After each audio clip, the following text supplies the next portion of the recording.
Oh, okay. I'll have to remember to check the farm. I've got. Yes, I'm trying to. Yes, I'm fishing. Well, I never know. Well, right. Yeah. I would.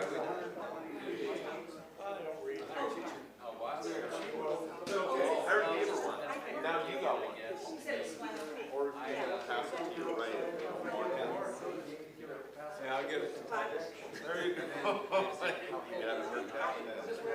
That's my main issue. What happened? Yeah. When I get over there. Yeah. I know that. I'm already there. I don't know what to do. That's what the thought process is. Does that go too? It gets better? Okay, yeah, that's something to look forward to. Like the fishman Processing slows down. might be a Roland or a Yamaha or something. They It's good. I think it's the fact that both Watch out for trees, and if you run into one, that's keep going. specifically made for acoustic guitars. Other than that, it's fun. Every day is a new day, right? Because you don't remember yesterday.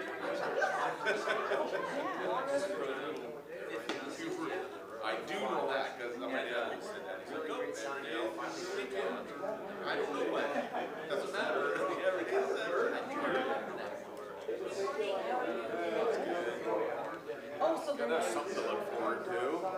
Did you tell, does he know you have a baby? Oh, he doesn't.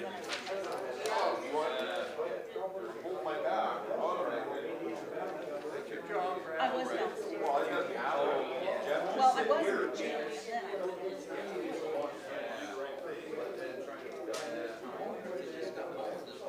Brad was looking for a job, so I gave him one. I'm always looking for They mentioned that those frets,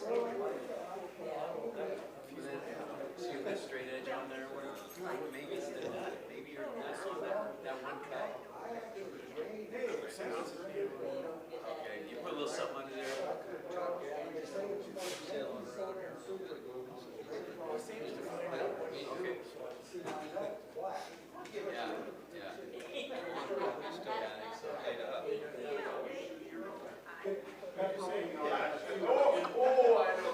Yeah.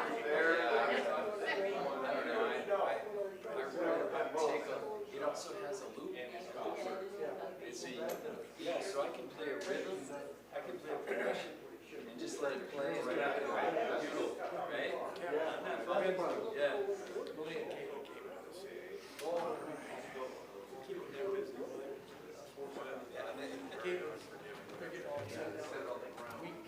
All right, my phone says 9:30. So I guess we'll start. There is about 20 people in the gym yet, so if someone feels the need to shoo them out of there, I know some of them are helping with the shower, but we will have them filter in probably as we go. All right, let's open with a word of prayer, run through our announcements real quick, and then we'll get started. Heavenly Father, thank you so much for the opportunity to be here, to worship you. We are thankful for your salvation that is found in Jesus Christ. And Lord, as we continue to study this topic of artificial intelligence, and today we're going to talk about upgrades to humanity and what that is all about and what that means and all of that stuff. Lord, guide and direct our discussions. May they be glorifying to you. May we fall back on our very true knowledge of what you say about us as human beings from your scriptures. We ask this in Jesus' name. Amen. All right, quickly, announcements. Congrats to Charlie and Teresa Burris on the birth of their son, Wesley Clark, on July 8th. There will be a baby shower today for Teresa and Wesley in the gym, and lunch will be provided for that. I know my wife was getting a little nervous. It was like, okay, we planned this shower, and this baby wasn't coming, and this baby wasn't coming, and this baby wasn't coming. Here he is. So I'm going to be out of the office next week, my annual study focus week, and then Josh will be on some vacation July 15th through 18th. So I think they're going camping. Oh, actually, no, I think they're going up to visit Clara's grandparents. Deacon board meeting on Wednesday, July 15th, 6 p.m. And then our annual church picnic and baptism. We've got that planned for August 9th. Immediately after church, we will have a giant potluck picnic outside of between Florence and Lolo over here, which is a great time. If you are interested in getting baptized, or you know anyone that's interested in getting baptized, come and talk to me, and we'll get that arranged as well. So I think that's it for the announcements. So as you can see up there, we're on session 6 of our study. The topic is upgrading humans. So we're going to be talking about this whole idea of transhumanism. All right, so if you've got a question sheet, I think Brad's passing them out. If you don't have one, put your hand up so Brad can get you one. Here's the first question. And it's kind of a two-sided question, so feel free to answer it however you want. Do you think humanity needs to be upgraded? And if so, why and how? Chuck? No. Humanity needs to be cured of sinfulness, and AI can't do But that. that's an upgrade, isn't it? But that's God's upgrade. Well, I'm just asking, does humanity need to be upgraded? Yes. Yes. Yes and no, right? What? Okay, so we're made in God's image. But we're sinners from birth. We're also corrupted by sin. So what part of us needs an upgrade? The sinful part. From here Exactly. to there. And AI can't do that. And AI can't do that. Thankfully, we know someone who can, Amen. right? So when we think about our lives, you know, we say, because you guys are exactly right. You know, on one hand, it's like we're created in God's image. Anything that AI is going to do is messing with the image of God. You know, it's the same idea as, you know, when people are, you know, oh, I'm a guy trapped in a girl's body or whatever the case is, right? And they go through all of these surgeries and take these hormones, testosterone or estrogen or whatever it is to change all of that. And on some level, what we have done is we have lost this understanding that God is the creator. God created us in his image. While that image was perfect, it's not perfect anymore because of sin, but that's not because God failed, right? It's not because God somehow lost the plot. It's because we, as human beings, chose that, right?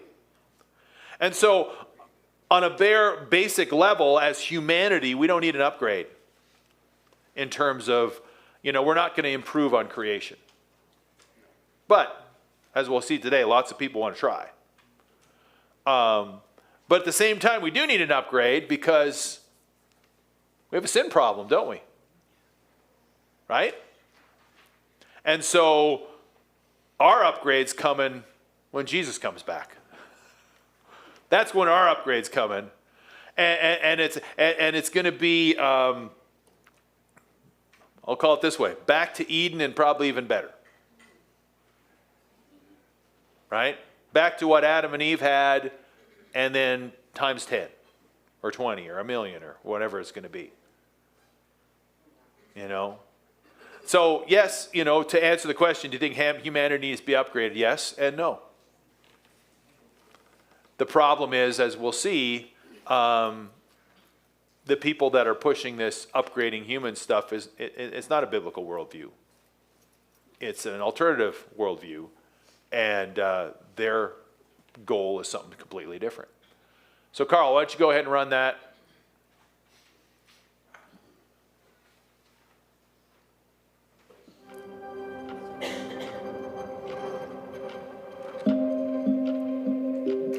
Nowadays, medicine is no longer simply a matter of health care, but of life enhancement, geared to make people fitter, more beautiful, more intelligent, more advantaged, less disease-prone, and less likely to die young. In short, to make them more impressive and desirable. As the technology becomes more and more sophisticated, desires are awakened of major human life upgrades. Yuval Noah Harari is an Israeli historian who has been looking at this whole question and has written a very provocative and controversial book called Homo Deus. Here is his take on the whole question of upgrading human beings and what the drive behind it is. Harari makes three rather startling and provocative claims.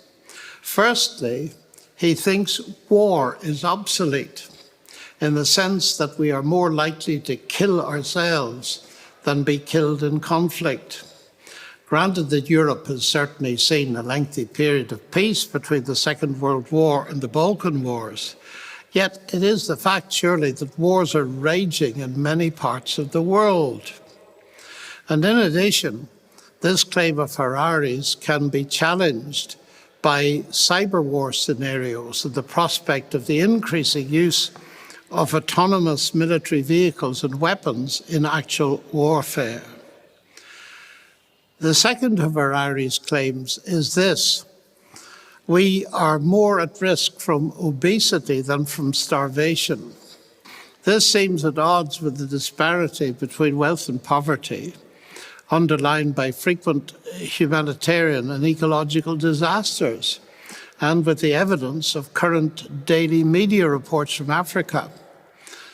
For instance, in 2017, the Global Report on Food Crises found that there were 108 million people at risk in 48 countries. 1 year later on, in 2018, an increase was recorded to 124 million people in 51 countries. And what is more, the increase was largely attributed to increasing conflict in the affected regions. This can hardly be said to support Harari's first two theses. And the third of his claims is this: Harari thinks that physical death has been reduced to a mere technical problem that will be solved eventually by medical science.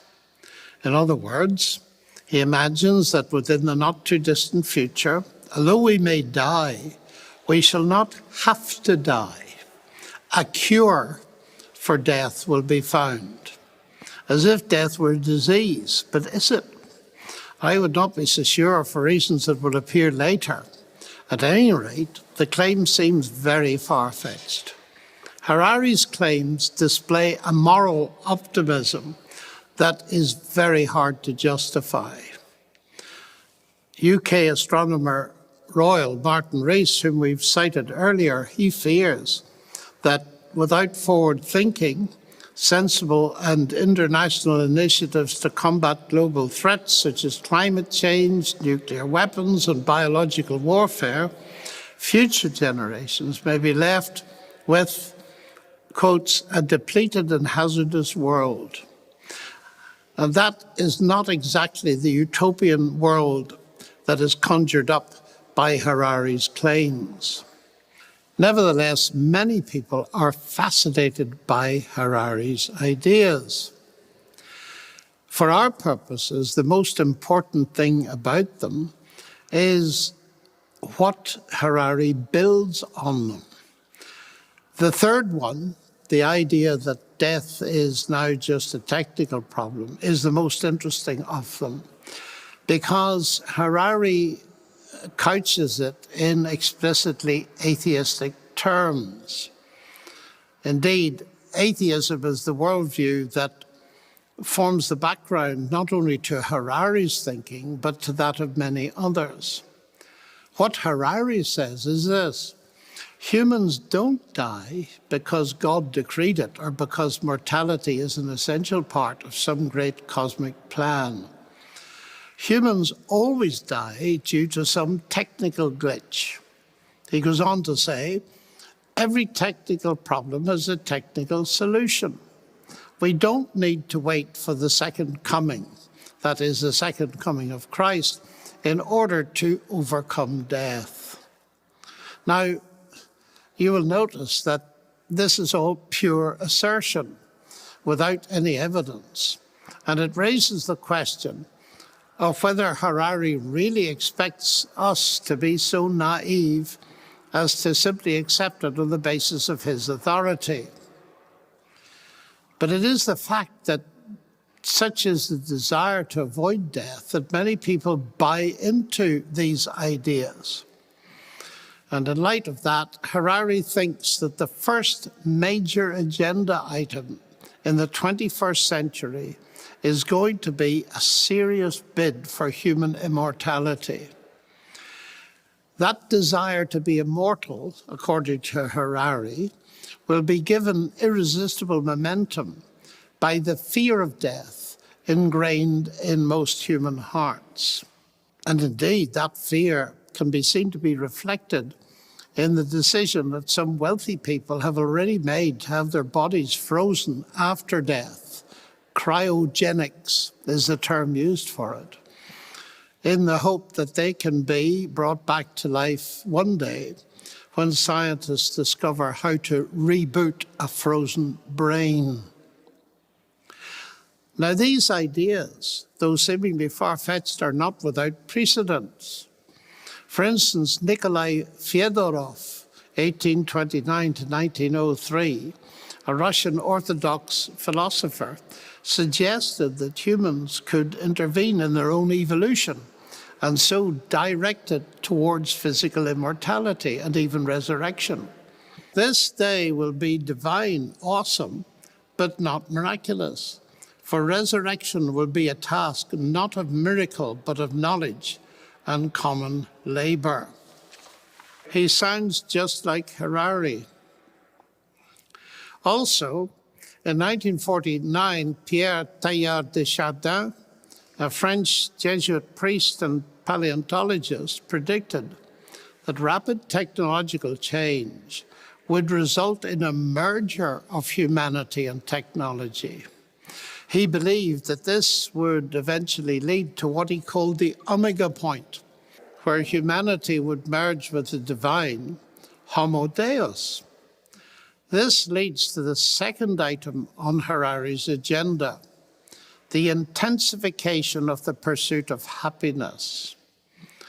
To fulfill that desire, Harari says that, quotes, it will be necessary to change our biochemistry and to re-engineer our bodies and minds.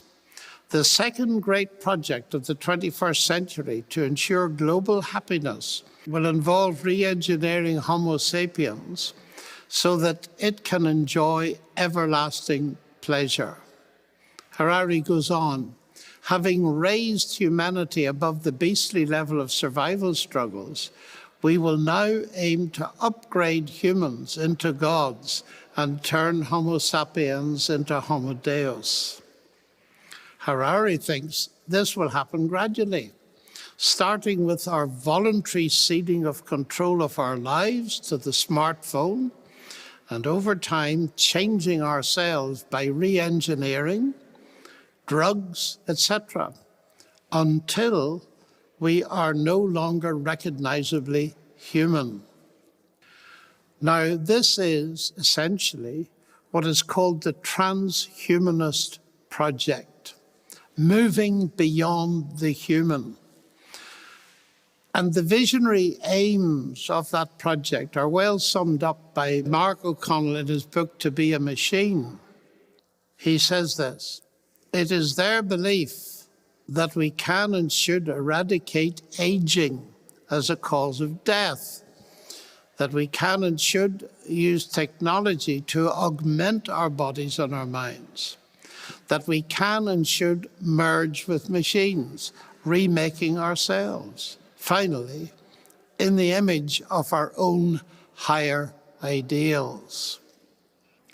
John Gray, in his very instructive book, 7 Types of Atheism, says this, contemporary atheism is a continuation of monotheism by other means, hence the unending succession of God's surrogates, such as humanity and science, technology, and the all too human visions of transhumanism. humanism. This drive to move from the organic to the inorganic was well anticipated by C.S. Lewis in his dystopic science fiction novel, That Hideous Strength, that was written as early as 1945. The view in question is expressed in that book by an academic. He says this: "In us, organic life has produced mind. It has done its work. After that, we want no more of it.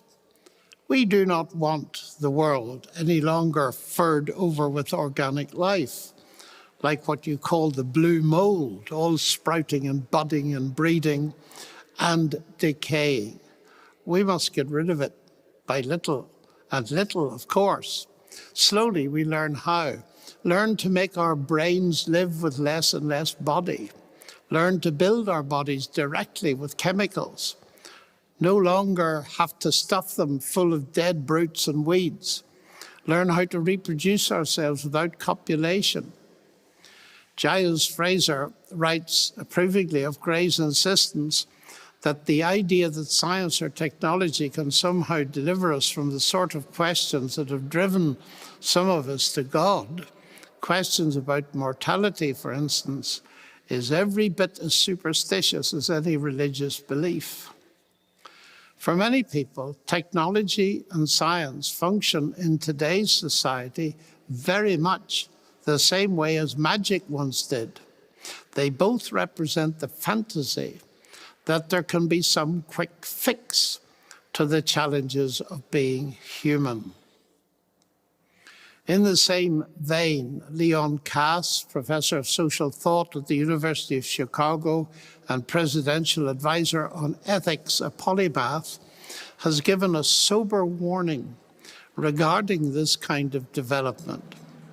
Kass says this: "We have paid some high prices for the technological conquest of nature, but none of them so high as the intellectual and spiritual costs of seeing nature as mere material for our manipulation, exploitation, and transformation. With the powers for biological engineering now gathering, there will be splendid new opportunities for a similar degradation in our view of man. And clearly, if we come to see ourselves as meat, then meat we shall become." Cass shows that aspects of the AGI quest are far from being morally innocuous and neutral. It can be seen rather as a quest for mastery and power. The direction in which that power takes us is a matter for profound ethical concern. As C.S. Lewis presently observed as far back as 1943 in his remarkable book, The Abolition of Man, a book that I would encourage everyone to read. What we call man's power over nature, writes Lewis, turns out to be a power exercised by some men over other men with nature as its instrument. Man's conquest of nature, if the dreams of some scientific planners are realized, means the rule of a few hundreds of men over billions upon billions of men. There neither is nor can be any simple increase of power on man's side. Each new power won by man is a power over man as well. Each advance leaves him weaker as well as stronger. In every victory, besides being the general who triumphs, he, that is man, is also the prisoner who follows the triumphal car. And Lewis ends with a sentence that we really need to think seriously about as we imagine trajectories into the future. Here it is.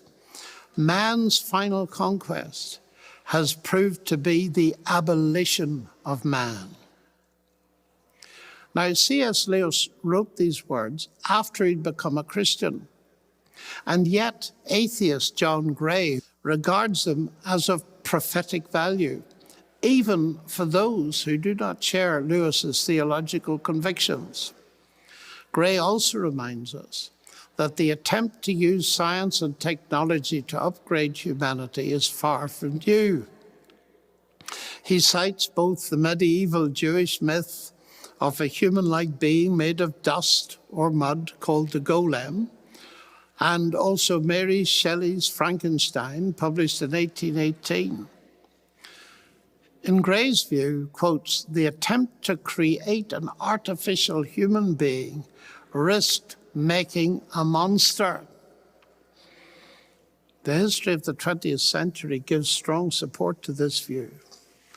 Two horrific examples come to my mind. Firstly, in Germany, where the Nazis imagined they could create an Aryan superhuman by what they called scientific breeding. That was a cynical euphemism that involved the killing of people regarded by them as disposable because they were mentally weak or physically below standard or, as the Nazis said, unfit or racially impure.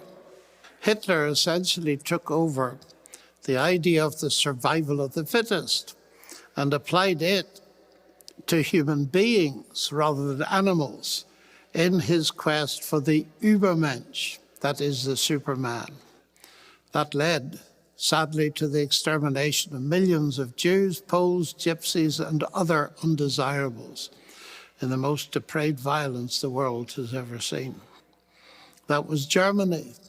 But in the former Soviet Union, attempts were made also to use science to create what was called a new man. In 1924, Leon Trotsky wrote, "Man will make it his purpose to master his own feelings, to raise his instincts to the heights of consciousness, to make them transparent, to extend the wires of his will into hidden recesses, and thereby to raise himself to a new plane, to create a higher social biologic type, or if you please, a Superman." What such programs of eugenics involved is explained by historian Andrei Zhubov, as cited by Sergei Gogin.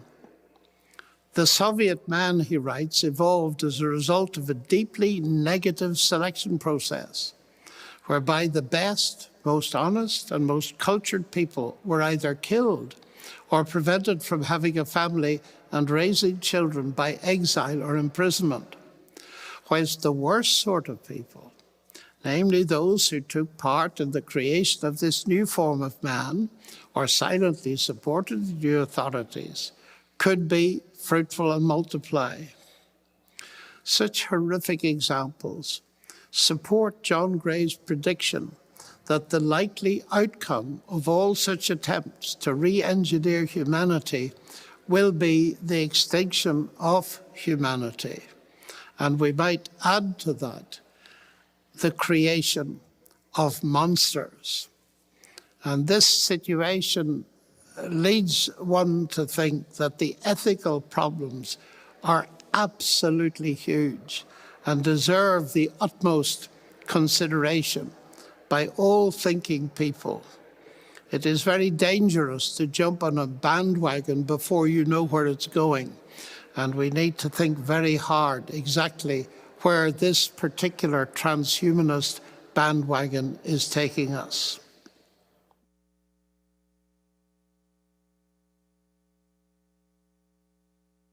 All right. We got some questions, but initial thoughts, questions. Pick your jaw up off the floor. Anybody? All right. So, question in the handout. So what are the aims of transhumanism? What are they aiming for? Perfection. What else? Not in terms of eliminating sin. What kind of perfection? Well, okay, let's get the perfection thing, and then human body perfection. So what does that look like? Conquering death. Yeah, conquering death. No one gets cancer. No more cancer. Yeah, you don't even get a cold, right? allergies are gone, whatever, right? Okay, so domination is, I mean, that's maybe part of it. That's probably the unspoken one, right? Well, and I think that's how it'll work out. Because, think about the people that are the true believers that are, freezing their brains or whatever they're doing now. Who are those people? Can I afford that? No. Yeah, well, yeah, it's going to be Bill Gates and Elon Musk and Jeff Bezos, and I don't even know if these guys are true believers in this stuff, but anyway, Elon Musk kind of is. But yeah, it's not an average person's goal, right? So, go ahead. Just to add, I saw a little video on Arnold Schwarzenegger, and if everybody remembers him and whatever, big and bulky. Have you seen a picture of him trying to walk now? He cannot walk. Because of steroids. Yeah. Which is sort of, Well, it was another version of upgrading humanity, wasn't it? Yep. Yep. Yeah, so there's the question too. It's like, what side effects are there going to be that we haven't even begun to envision on some of this stuff? Because think about, I remember I was growing up and the Cold War was still going on, and all the Russian and East German athletes were juicing, and these women look like guys, and all of this, and they were faster and stronger and everything else, and but there was a price to pay, physically, mentally, all kinds of things, So what else? What are the aims of transhumanism? Anything more you'd add? Perennial happiness. Yeah. I didn't know that until I watched this video the first time, That's like, that's the pursuit. Pleasure all the time. So my question is, and why don't you just believe in Jesus? Because you know what? Heaven's going to be pretty spectacular. Can't wait for that. I mean, you got to trust someone else to be in charge of your future. Is that the problem? I mean, I don't get it. If that's what you're aiming at, I'll call it this way, creating heaven on earth, aren't you? The focus seems to be physical. Yeah. Yeah, where's the spiritual? Yeah, that's a good point.